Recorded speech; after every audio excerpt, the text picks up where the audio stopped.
Yes, it will take times for the Arab world for how to live together without an iron fist. We must allow political noise to rise to the surface, make all risk visible. If we talk about it, we're safe. If we don't talk about it, we're in a huge problem. Summarize it. Lack of investment in agriculture over decades. In Philippines, they haven't invested any money for 30 years. Pakistan, Saudi Arabia depend on their rice, all the rice for Saudi Arabia, for the Saudi, because don't forget, Saudi Arabia, we import two kinds of rice. The white rice, which is basically goes to 8 million foreigners in Saudi Arabia.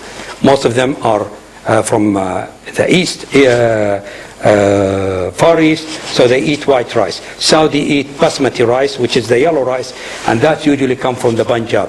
The Punjabi have not invested a single dollar for the last 30 years. Agriculture needs billions.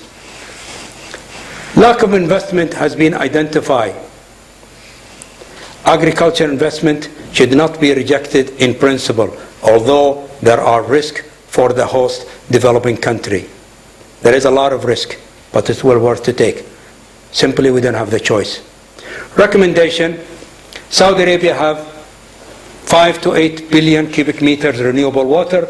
That is your budget. That's what you live in. We should not invest any crops that take more water than that, and adopt the crops per drops. Encourage the use of new technology, GMO, situational agriculture. We must have every region in Saudi Arabia must have its own agriculture strategies, clear agriculture development strategy, a multifunction purpose on the sustainable triple bottom line: society, economy, and environment.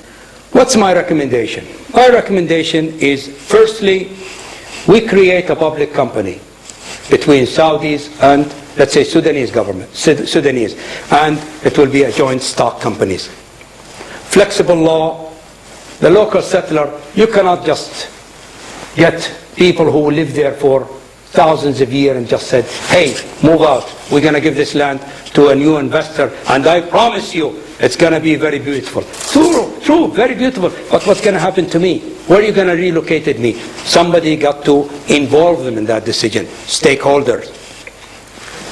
Saudi government should create long-term contract with Saudi investors, provide them with cheap finance. So we should have, whoever invests, we should have some percentage of that.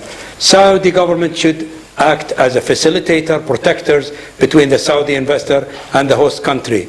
We should have a full access to all investment and regulation and about those target countries, which is we covered.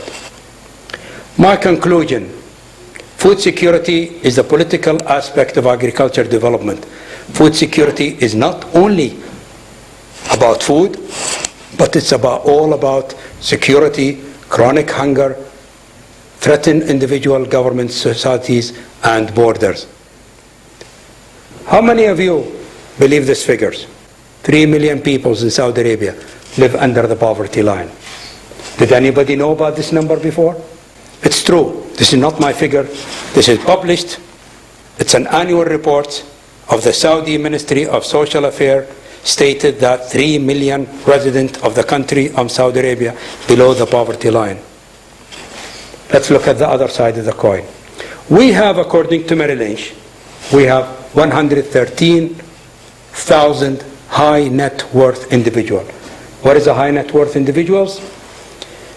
Anybody who has $1 million in his bank accounts, paper money they call it, not include your real estate or your real estate investment, paper money. $1 million, you're a high net individual.